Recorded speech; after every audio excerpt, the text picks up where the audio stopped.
Ted Danson, welcome to the show. Thank you so much. I'm right next door to Giddy. I'm very excited to see where this goes. I'm the one who's next door to Giddy. I mean, I've admired watching you in so many of your shows over the years. I'm thinking about Damages, Fargo, The Good Place, Cheers, of course. So it's really cool to meet you face to face, albeit digitally. Thank you very much. One of the preoccupations of this show, especially its host, is meditation. And I read a quote from you once where you said that meditation is a lifesaver. So I'm just curious, like, what do you mean by that? And I'd love to hear a little bit more about like the flavor of meditation you do, et cetera, et cetera.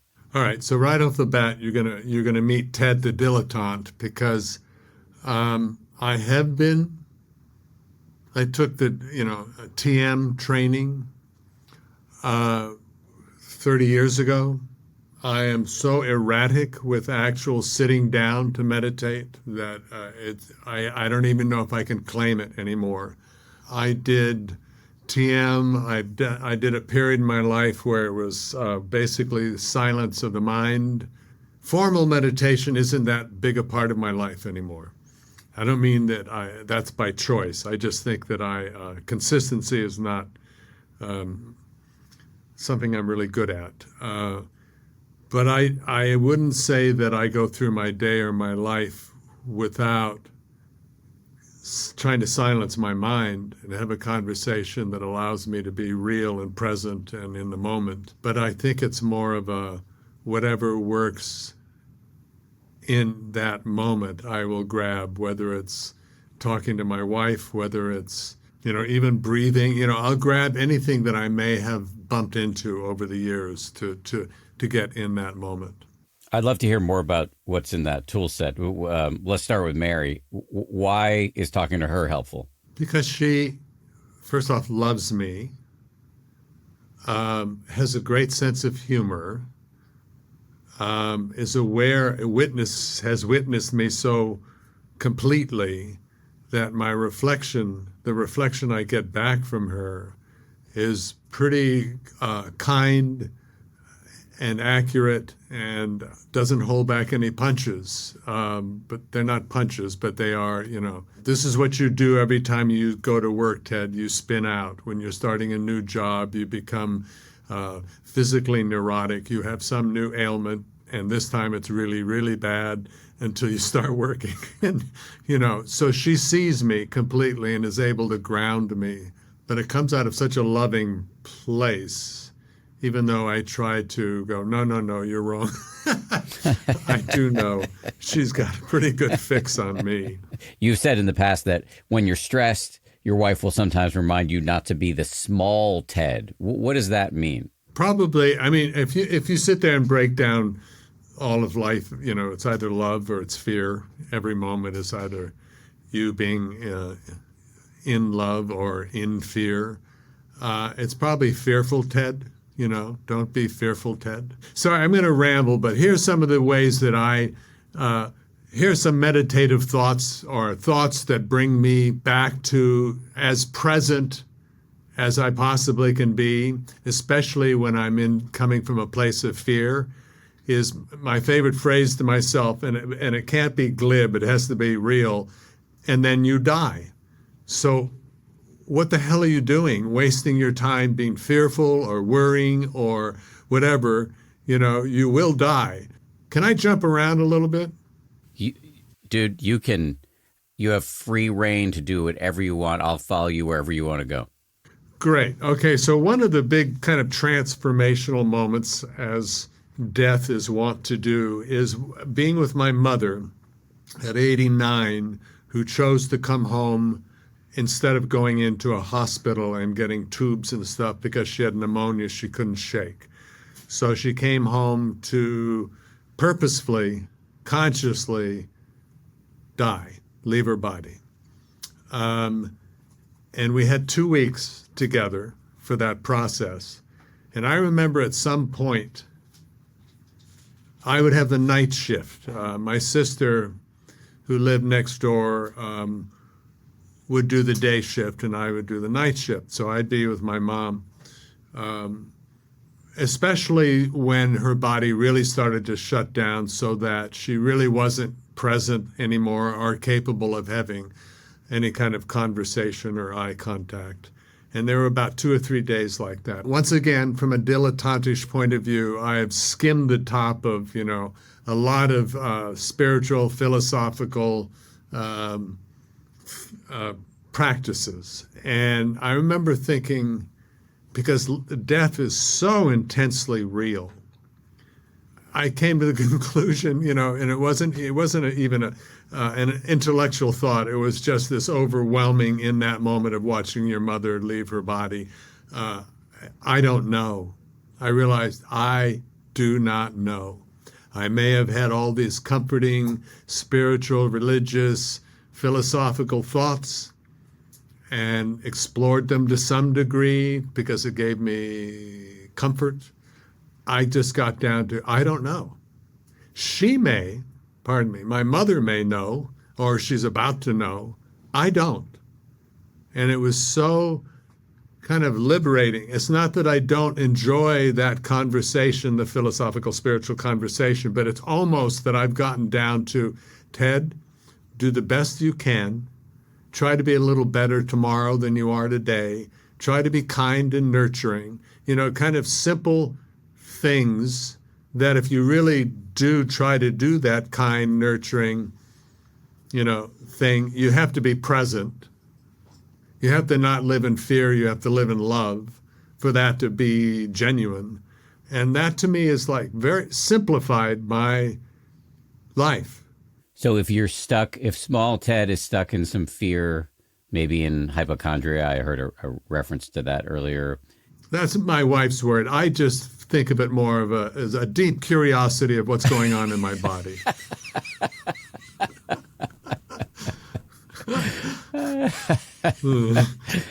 Okay, so small Ted is overly curious about the mechanisms in his knee or hip, or worried about starting a new role or whatever it is. Yeah.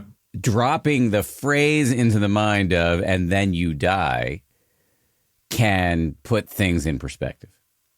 Totally. It removes any sense of having to control. It removes fear. Why are you being fearful about this moment when the truth is, at some point you're going to die? So lighten up, relax, do the best you can. And I think it makes me end up loving myself a little bit more in that moment, as opposed to criticizing myself because I'm fearful and need to figure this out so I don't die. I think you always are. I think the comma after any kind of fearful thought is so I don't die. So when you really do let that sink in, I think for me, it's this huge relief, and I get to enjoy being in this moment that I'm in, irregardless whether it's a good, happy, bad, sad. So there's that. I'm going to die. The other thing is this phrase, which will only have meaning for me, probably, which is it's kind of this wake-up call where I realize that, wait a minute, these last moments or hours or whatever, or sometimes days, I've been unconscious a little bit and just doing things by rote. Is Ted, this is your life. This moment is your life. What are you doing being fearful or unconscious or whatever? This gift of life it's given you. This is it. Whether or not you believe in reincarnation or anything, I think it's more useful, for me at least, to go, no, this is your life right now. So wake up, pay attention, and enjoy and say thank you. Let me put that into the mix. Gratitude is also something I find very, very grounding. If I'm fearful or angry or whatever, it's usually 100% because I've lost any sense of humility and gratitude. So that's another thing, this is your life, say thank you, move on with some sort of joy in your heart. I don't know, man. None of this sounds dilettantish to me. Well, like I said, consistency is not. I'm a dilettante when it comes to consistency. I guarantee you that. Okay. the efficacy of these phrases, and then you die, this is your life, and then just the concept of gratitude. Have you gotten better at this as you've gotten older when, mortality is less theoretical? Yes, 100%. I think I used to do all the spiritual stuff to be good Ted, to be the Ted that I know I'm supposed to be. My mother, you have to bring parents into this too. My mother was great at everything above the line in life that deals with nurturing, positivity, kindness, da-da-da-da. Petty, jealous, angry, dark, really bad at it. And that's part of life, So she would struggle not to have to admit, deal with, look at that dark side of herself. I'm sure she's looking down going, hey, you are so wrong. But anyway, that was my impression of my mother. So I kind of went that way. My father sometimes would get angry and blustery, not super angry, just blah, blah, blah, blah, that kind of thing, and wouldn't deal with emotions. And emotionally, he was out the back door kind of thing. So I'd looked at my mom and went, okay, she's the way to go. So I have always had trouble dealing with the dark, negative. It takes me a while to get to that. And that's someplace where Mary, she likes to call me her foe, F-A-U-X, Christ. I'm always trying to be Christ-like and failing miserably and just scooting right over the surface of, no, actually, I'm really pissed off at you, Mary. I'm really angry at you. I never say that. How we know as a couple that I'm mad at her, she'll say, Ted, are you angry at me? And I go, no. And then we both go, oh, yeah, clearly I am. I don't know how I got off on that tangent, but there you are. I think there's a term that might apply, spiritual bypass. Like if you don't want to deal with the dark stuff, you just go right to faux Christ-like. Yeah. These are all silly stories, but my daughter, we have the most amazing family in that we get to all hang with each other, and we didn't fuck it up so badly that they didn't want to be with us, later in life. We're so blessed. We get to hang with them all the time. And but anyway, she went to some sort of, and I don't know, so I don't want to diminish by saying psychic or medium or something, but somebody in that area. And she said, Kate, my daughter's name, your father walked with Christ. She just went, oh, Lord. Do I tell him this because he's insufferable, or will it be a great family joke? But my impression of me walking with Christ is about 30 yards behind, going, hey, wait for me, fellas. Oh, anyhow, I'm such a silly man. Here's another thing that is a great meditative in this area is the ability to laugh at yourself. Yeah. And love that Mary laughs at me, to find ourselves deeply silly and at the same as very deep people. I just love that combination, Getting older can be, not always comfortable. So being able to have a sense of humor about it, I think is, I hope I never lose that. And no one knows what their physical journey is towards the end of your life. So I'm sure there are times where, if people are riddled with pain, that a sense of humor is probably the last thing available. But anyway, I hope I never lose that. Can I just do one more thing? This whole conversation, please. By the way, you can just keep under the category of faux Christ, because I am trying to present the most, enlightened version of Ted as I possibly can. We'll try to unearth some of the stuff that's been spiritually bypassed.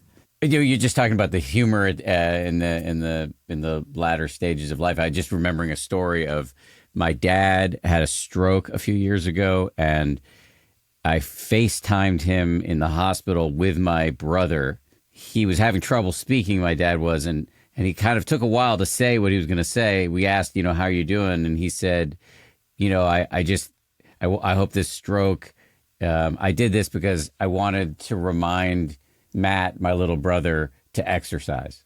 And I just thought, all right, yeah, he's still in there. I mean, if he's still giving my brother shit, then he's still in there. And I think humor can go all the way, pain notwithstanding. The other thing I'd say about that is, my job here on this show is to interview, present company excluded, the greatest spiritual masters in the world. And although you strike me as not half bad, but a lot of time I'm talking to people like the Dalai Lama or great meditation teachers, and the common denominator among all of the great ones is, and there's just no exceptions to this rule, is they have a sense of humor. You can't look at your mind in an extensive way without laughing, because it is ridiculous. Well, it's such a tough road to walk, being human, in that, yes, you are special. You are incredibly special, and you're not. That's a tough one. You better have a sense of humor, because you're always kind of failing. That, and we have these bodies that are designed for planned obsolescence. The wheels are going to come off in one way or another, and that's likely to be unpleasant. I think we're all fertilizer, basically. Exactly. I don't know your exact age, but are there difficulties for you with getting older? I, at 70 years old, met Jane Fonda, who was at that point 80. My wife, Mary Steenburgen, was about to work on a film with her. And at 70, I think I was starting to look out the window and go, I better find a nice, soft place to land. I think I need to start preparing for slowing down and, getting all my marbles in. And I met her, and she was like pedal to the metal. 80 years old, she is the most remarkably interested in life, committed to trying to make a change, make things better. She works a 12-hour day on, in her case, she was working on Frankie and Grace, and then literally run Friday evening to get on a bus with a bunch of ladies to go, help some group raise money to do the right thing in life. She's nonstop. And it was like, yeah, Ted, yes, you're going to die, but don't prepare for it. Prepare for going, making as much of a difference as you can, for as being as kind and nurturing, stay alive, work on, being ferociously alive, and don't plan, in advance of your death, some way of, cushioning that. So the reminder, Ted, you're going to die, the execution and interpretation there is subtle, because it's supposed to wake you up out of rumination or petty grievances or fear, but it's not supposed to make you resigned and unambitious. Correct. The opposite. You've been given this life. I think that becomes clearer with older age, that you're not entitled to this life, that this is a gift. Be grateful, be productive, be kind, be nurturing. I think that's the only thing I can fix on purpose as a human being, is full of suffering life. I mean, my level of suffering is a joke to talk about compared to what, turn on the news, what is going on around the world. There's so much suffering in the world. There's so much joy and all of that stuff. But there's also a great deal of suffering that, your job in life is to make people feel better about themselves. Your job in life is not to add to suffering. Your job is to try to make this journey comfortable for others. I love being an actor, because actors have been trained, if they're trained well, to pay attention to the other person. That if we're acting together, I don't have this is what I'm going to do, and now I'm going to do it at you or on you.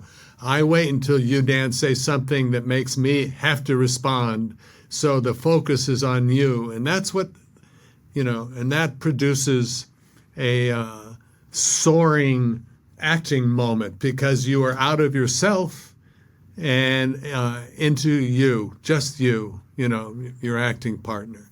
And that's what life, I think, when done well, and clearly and like acting, you're only successful at best 50% of the time. That should be our focus in life. Try to make things better for other people. There's this concept that has meant a lot to me. I got it from the Dalai Lama: wise selfishness. So we're all selfish Yes. by nature, but if you design your life around being useful to other people, that is actually the highest form of selfishness because Yes. you're going to be happy. Yes. My body, I mean, just on simplistic level, my body feels better when it's full of joy and love. But joy, I love joy. I'm a joy junkie. And it doesn't mean you are blind to what's going on around you, but it's my body feels better. Sometimes in that chasing joy, I will skip over the stuff that's hard and dark that needs to be tended to or looked at. But by and large, so my reaching out to others, my trying to have a wonderful moment where the other person feels good about themselves is pure selfish because it gives me joy. Yeah, I agree with that. What's on the menu for you when you're, to use your phrase, chasing joy? My wife. I am so blessed. We are so blessed. I think if I were, Ted, in 2 minutes you're going to die, there's a part of me that would go, I'm all right with that because I have experienced what it means to be truly human, which is loving another person and experiencing their love for you. And Mary and I, for whatever reason, it was a long journey to get there separately, and then we met each other. I was 45, she was 40. But when we experience love, it becomes this whirlwind that is heaven on earth. And when we don't, if there's anger, it is like unplugging the electric cord. We both just collapse. And it's usually when we're both in fear. If one of us is in fear, it's fine. The other one will go, it's okay, we're all right, don't worry, you're good. I get it, but we're good. If we're both in fear, then it's, no, you need to hear me and my fear. No, you need to hear my, we become that person. But by and large, we live in a land of gratitude about how blessed we are that we found each other and that we get to have this life of this whirlpool of love, That is my touchstone, if I'm being real. Everything else is really kind of intellectual, but that thing that is just so visceral. And to keep that going, that circle of love, means you have to do a lot of hard stuff. You have to be real. You have to be honest. None of that comes naturally to me. You have to be willing to tell the little truths and the horrible truths, and none of that comes naturally to me. So, but having that touchstone of this is what joy and love feels like. And when you don't do that and you unplug it, that's what fear and hopelessness feels like. So I have this tangible touchstone in my life, which is my relationship with Mary. Just to put a fine point on it, I mean, you speak in very beautiful and sometimes poetic terms about this marriage. You're not, however, saying, and you've been very clear about this, that it's somehow perfect and all rainbow barfing unicorns, that it's actually, it's work, and it pushes you into places that are deeply uncomfortable. Yes. I think there is truth in that you can bank trust and love and good feelings. You can bank it if you've had enough of it, and there's a trust that, boy, it feels mean what you're saying to me right now, and it really makes me mad. There's another part of my brain when we separate and go into, not walk out of the room, but when we're separate and we can think about this anger and fight we're in the middle of or disagreement or something, there's a voice in my head that goes, Ted, do you really think that she doesn't love you? And it's like, no, yeah, she does. I think we're very lucky to know how lucky we are so that you fight for it. Some part of you, is willing to be wrong, to be not right, to be, oh, that was mean. Yeah, I'm very capable of me being mean. Oh, and also, I think this little relationship tip, you'll be blessed if you find someone else to find that person who is willing to look at themselves as well.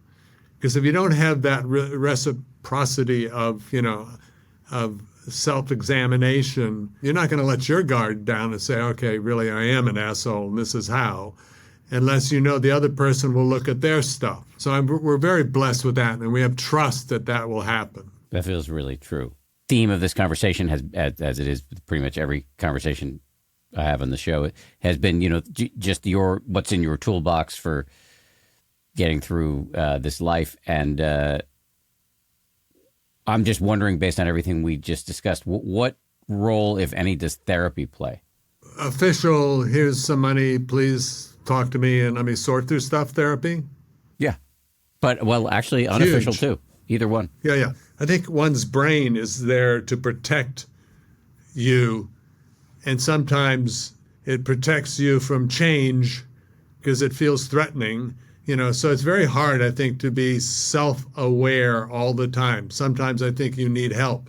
And I've been lucky to have some very bright therapists in my life guiding me through. Well, it's the same thing that Mary does for me, but there are times when it's best for me to do it with a therapist so that I can be purely selfish and just focus on me.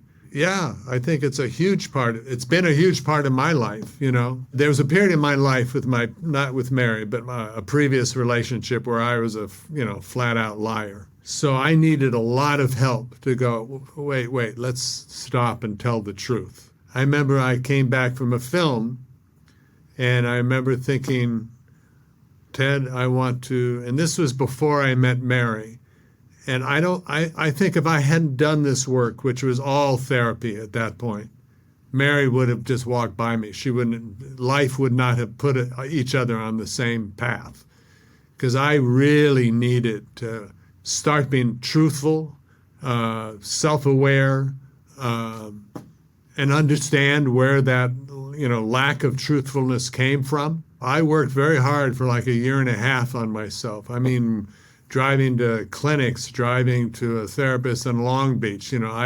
This was, most of my life was focused on wanting to change, not wanting to be this person anymore. You're going to have to guide me from here on out. I refuse to answer questions that aren't asked at this point. No, I'm sorry. I'm trying to protect myself here. So, you know what I mean? I want you to feel protected too. Me. I don't want you talking about anything that's going to make you uncomfortable. The 10% Happier podcast is available ad-free over on our companion meditation app, which is also called 10% Happier. And you will get the episodes a week before everybody else does. Download the 10% Happier app right now to get started for free. It's interesting that you talk about this pretty intense phase of therapy. And there's this expression that came to mind: self-knowledge is always bad news. Yes. That's why sometimes acknowledgement is so hard to, it's almost like, oh, please don't acknowledge me because I will turn around and step into a big pile of cosmic shit. I tend to want to believe acknowledgement, which doesn't serve you always that well. So that must be especially tricky when you're famous. Yeah. And fun,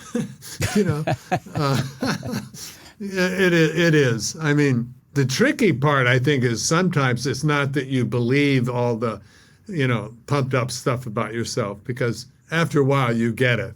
I think the tricky part is to not beat yourself up for the dichotomy of what they think you are and what you think you are. It would be nice in life if you could, if somebody said, my God, you're the most wonderful person in the world, and have that mean and just say thank you and know that that's about them and not about you. And if somebody says you're the biggest asshole in the world, to be able to say thank you and know that that's not about you, it's about them. It is tricky being a celebrity because you do believe it.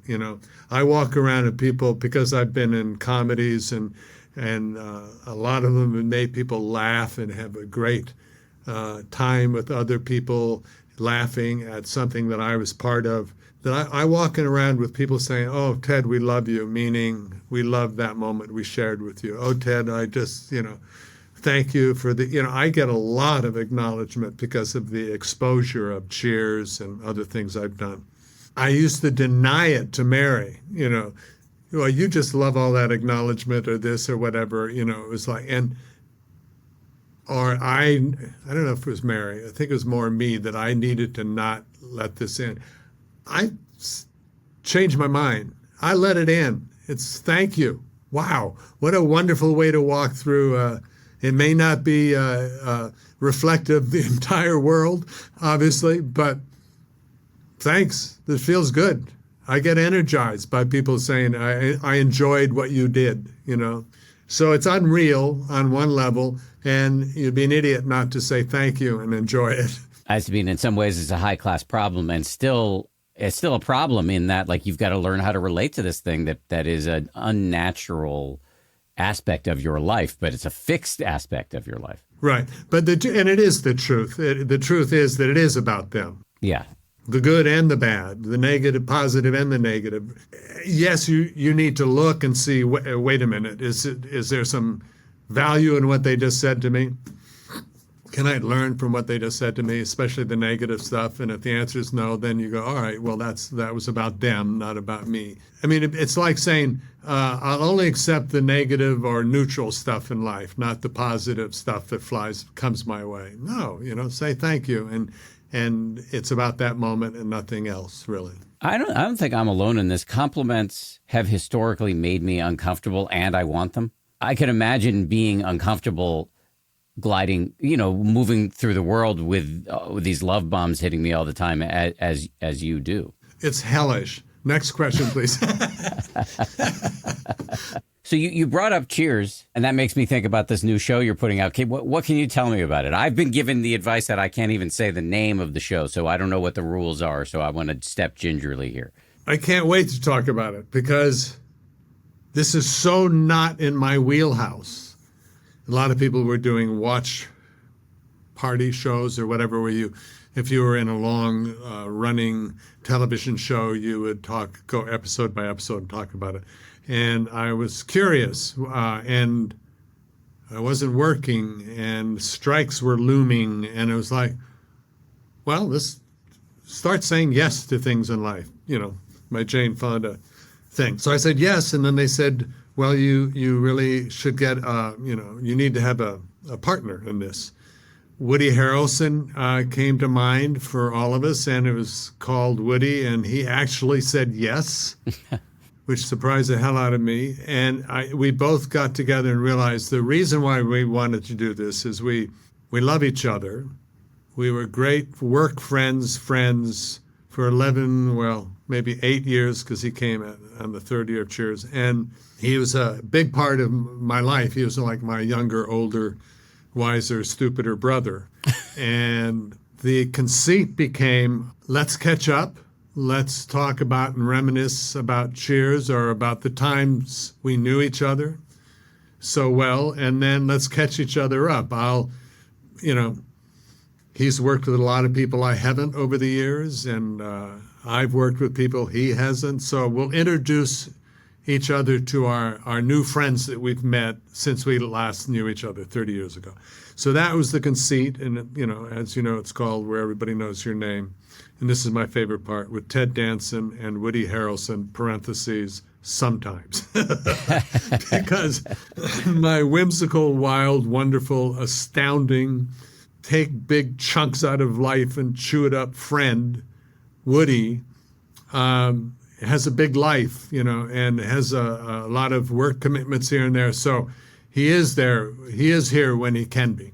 And it's wonderful. We're having the best time, and, meeting these amazing people. But here's what I discovered for myself was the idea of leading a conversation terrifies me. Small talk terrifies me. Cocktail party chit-chat terrifies me. I'm bad at it.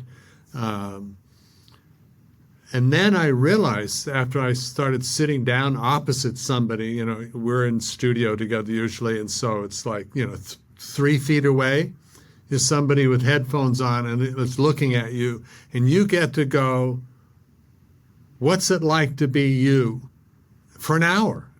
And not a casual conversation, as deep as you both are willing to go, conversation about, who are you? How did that happen? How did you become you? It fascinates me. And I realized what a privilege it was to be in this position, to have that conversation. And And I think that's probably part of why, like, somewhere besides other wounds in life that drove me to be an actor, it's also the thing I love most about acting, whether it's finding out what my character is like, but what is it that makes you you is I find endlessly fascinating. I am really excited about this new thing that I get to do that was something I never would have thought I would do. So are you going through the show episode by episode for 11 seasons, or is it more non-linear? Forgive me. No, we sometimes get 20 minutes just to be with Ted and Woody and laugh and reminisce and catch up, and then we have a guest come in and we talk and go anywhere we want. We've had Jane Fonda, speaking of Jane Fonda, and we got to talk about Vietnam and activism and what she cares about and how she got to be her. And so we go all over the place. I had never met Flea before. And what an astounding moment that was. Here is somebody who, by all rights, by his definition, should not have lived past the age of 15. And here is this remarkable person who's giving back to the communities and just living this very prayerful, conscious life. Anyway, it's been amazing. So no, we don't. We did, because there is a market out there, not a market, but an awareness of Cheers.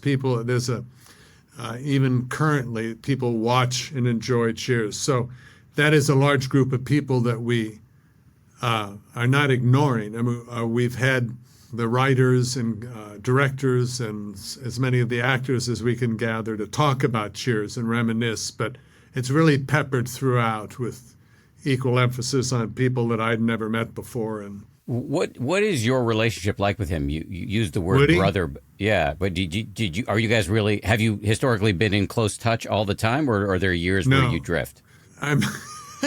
We are so different, man. He is just like I said, he takes big chunks of life out, and chews it up. And I'm much more fearful. I am much more cautious. And let me stay close to home. And I've done repertory like sitcoms for 90% of my career.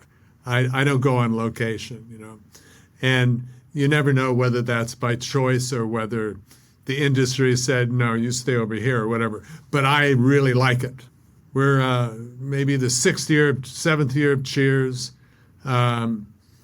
If we're 15 minutes late to rehearsal, everyone goes, 15 minutes late is on time. Half hour late, you're suddenly going, hey, wait a minute, where the hell is somebody call him? We had one day where it was like 45 minutes late, and then somebody came running in who worked with the production office, and this is the whole Cheers cast sitting around waiting for Woody. Woody, the night before, had jumped on an overnight plane to Berlin so he could be there for the wall to come down, because he just couldn't miss that. Whereas Woody is kind of the theme of our show. He's always done that. He takes, this big chunk out of life and just, way more than I could possibly digest. So it's a kind of fun combination. For me, it is, at least, Woody, who I admire and love and wish I had more of in me, and yet couldn't possibly really go there, and we get to hang out and we get to talk and we get to meet each other's friends. It's like delicious for me. I was reading up about you two and your relationship, and I saw a story, and I don't know if you want to talk about it. You could take a pass if you don't want to talk about it. But I saw a crazy story about the two of you skipping out on work for the day and taking mushrooms. Oh, yeah. Like I ruined a perfectly good drug for the rest of my life on that moment. Okay, don't do this at home. So 5 years into Cheers, and we had never done anything. We were the best behaved. We were all a little nuts, but we didn't mess around with the writers and directors. We were good boys and girls.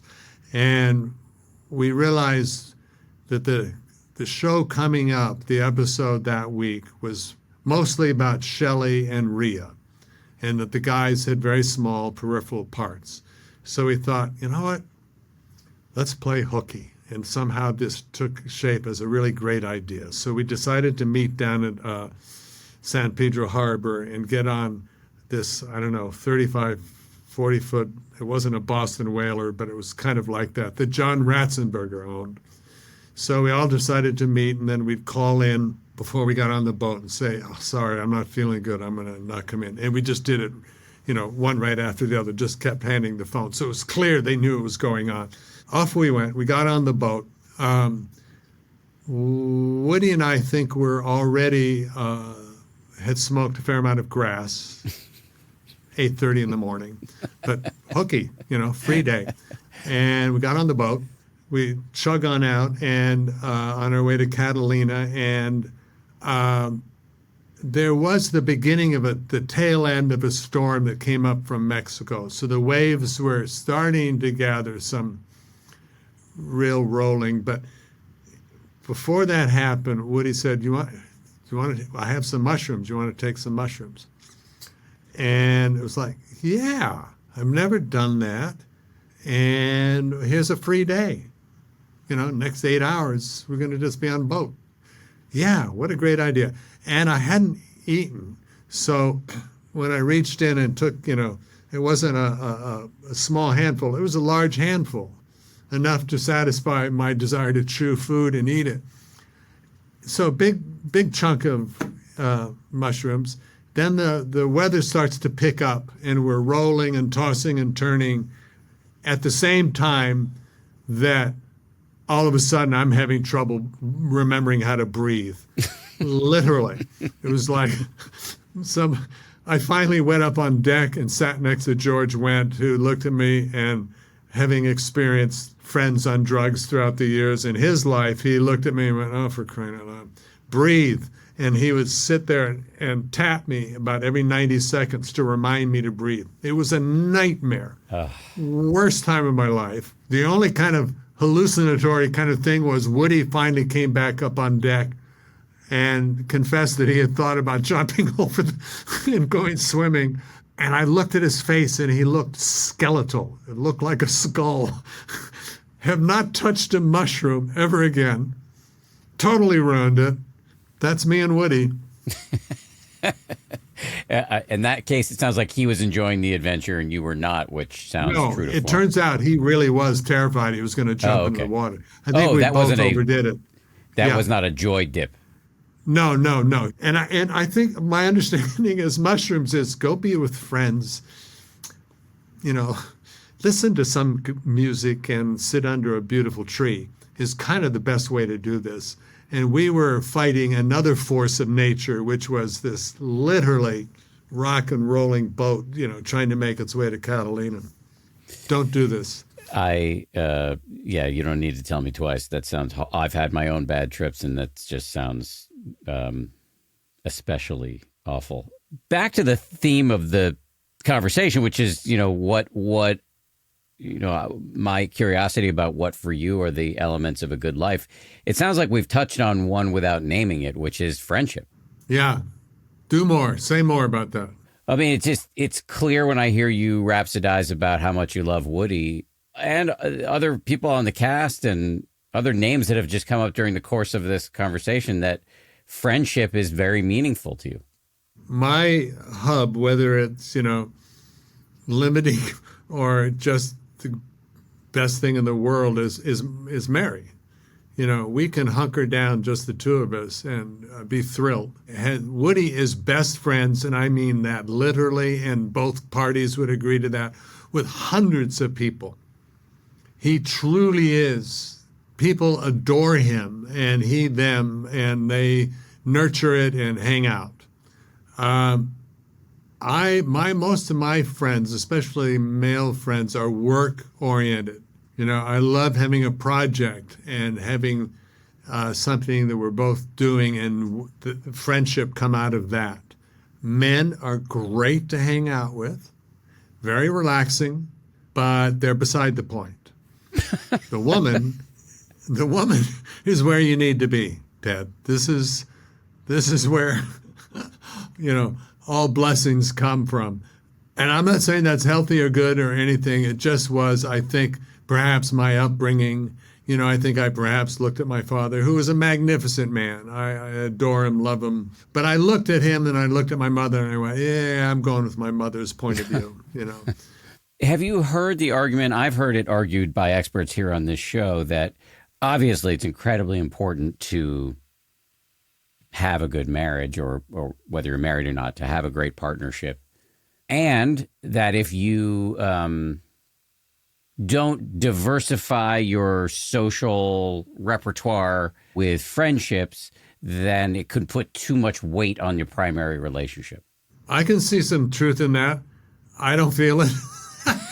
I really don't. I'm endlessly fascinated by my wife, endlessly. The amount of laughter that comes out of our house is just intoxicating. So, but I get that. We both go, dear Lord, don't die, because I have no idea how I would go through life, It would be such a shock because we do, we are really close and do a lot of things together. If I didn't work and have those relationships that are at work, which are really amazing relationships, because in my case, it's about playing together. You're out playing. You're doing a contact sport. I think acting is a contact sport. You are doing this, thing where you look at each other if it's successful and go, fuck, this is great. And the bonding over that is intense. Yeah. And I would guess, for me, better than going and having a beer. No, that makes sense. Let me ask you a few other questions, and they're non Boy, sequiturs. I can just answer anything, can I? Really, we're going to have to leave 5 minutes to detox from this conversation, or else I will walk out and step in the pile of cosmic shit. So please know that I'm trying to present what I hope is true with me. You're allowing for the fact that there might be delusion on your part. Yes, please. Is the same thing be said for anybody? No, here's the religious thing, my mother's religious thing, I think, coming in. I think, pride goeth before a fall. Okay. I think I believe in that. I believe that take the air out of yourself before life takes it out of you for you. I believe in that too. I have that kind of defensive pessimism. I'm just not hearing you sound too prideful, I guess, is my point. Everything, if you're talking about what we're talking about, you're probably not living it in that moment. You're leaving that meditative place or whatever place that you started talking about to try to describe something that, the hole in the donut. How do you do that? And by doing so, you've immediately lifted yourself out of true present, whatever. I think you try to, I'm trying to shape what I think would be a good way to live for me. I'm trying to also impress you to some degree, or, all of the above comes into play when you start talking about, for lack of a better word, enlightenment, which is why it's so easy to poke fun of, us enlightened liberals. We're so easily shocked, I'm sure I've been trying to impress you too, just for the record. Well done. I'm impressed. Likewise. Well, let me just ask one last question. It's a complete non sequitur, but The Good Place, one of many amazing projects in which you've played a key role, sitcom that takes place in heaven or a heaven-like environment. And it's really about moral development. It's about ethics. Mike Schur, who is the creator of the show, has been on this show.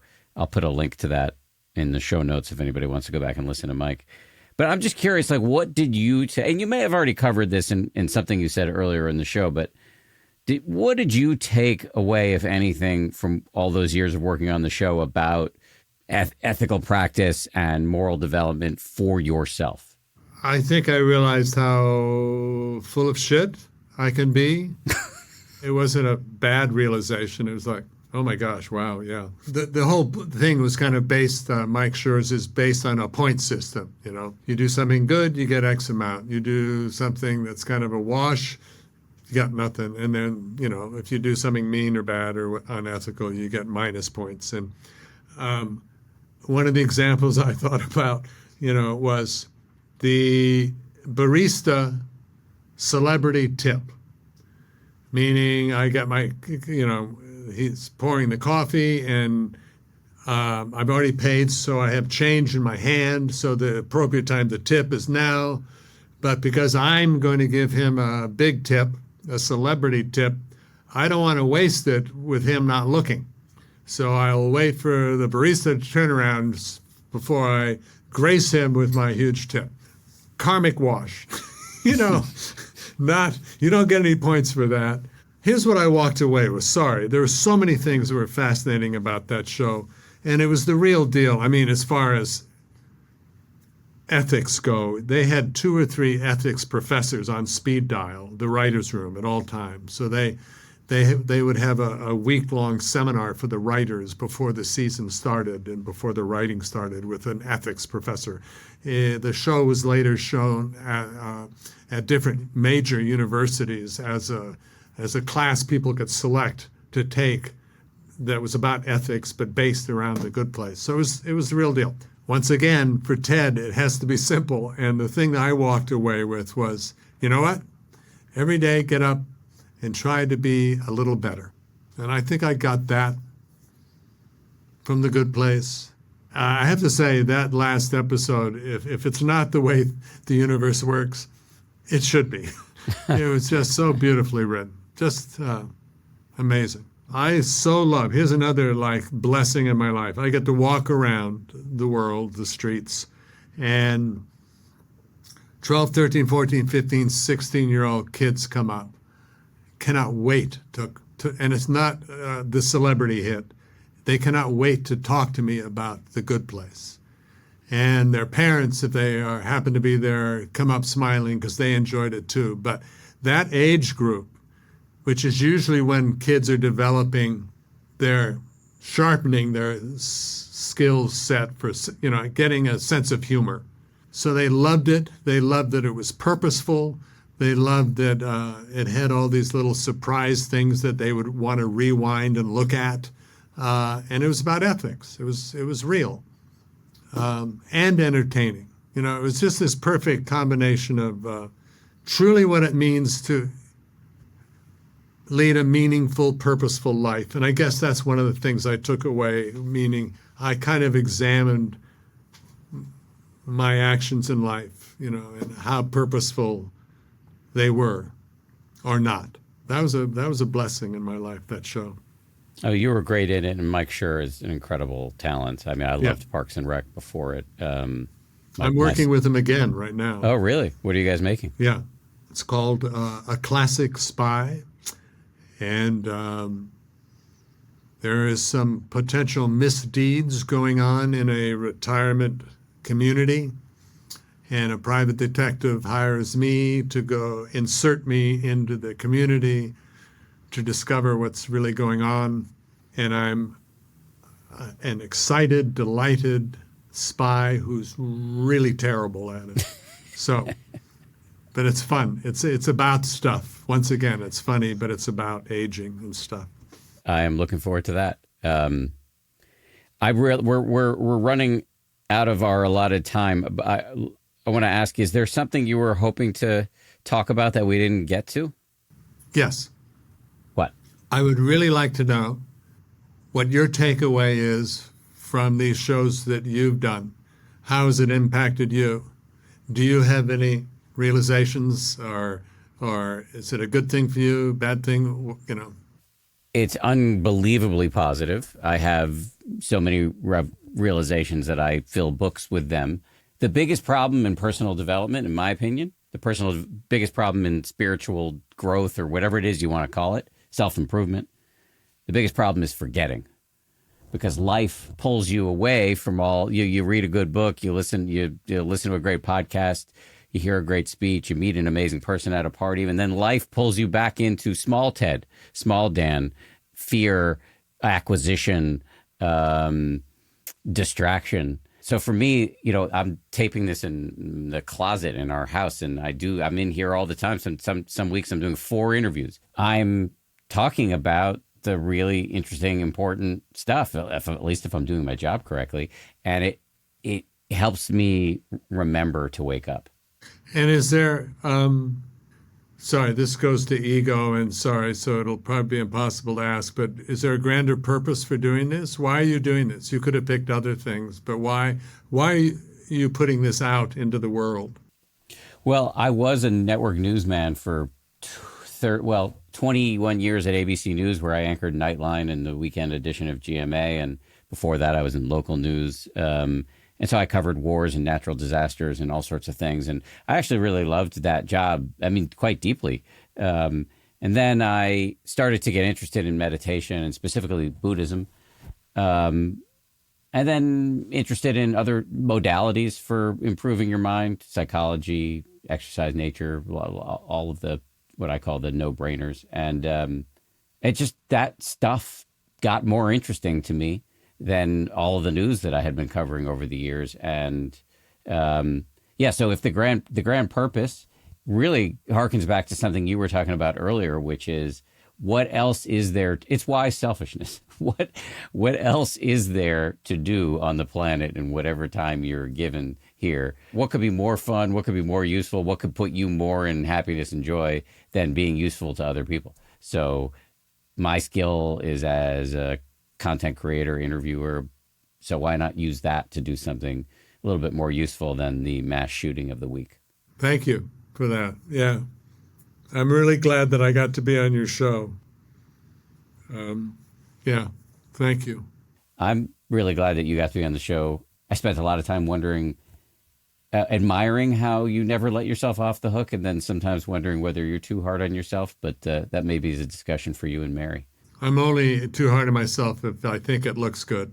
A man after my own heart. Well, it's such a pleasure to meet you. You too, Dan. Thank you again for doing this. My pleasure, and thank you. Have a wonderful day.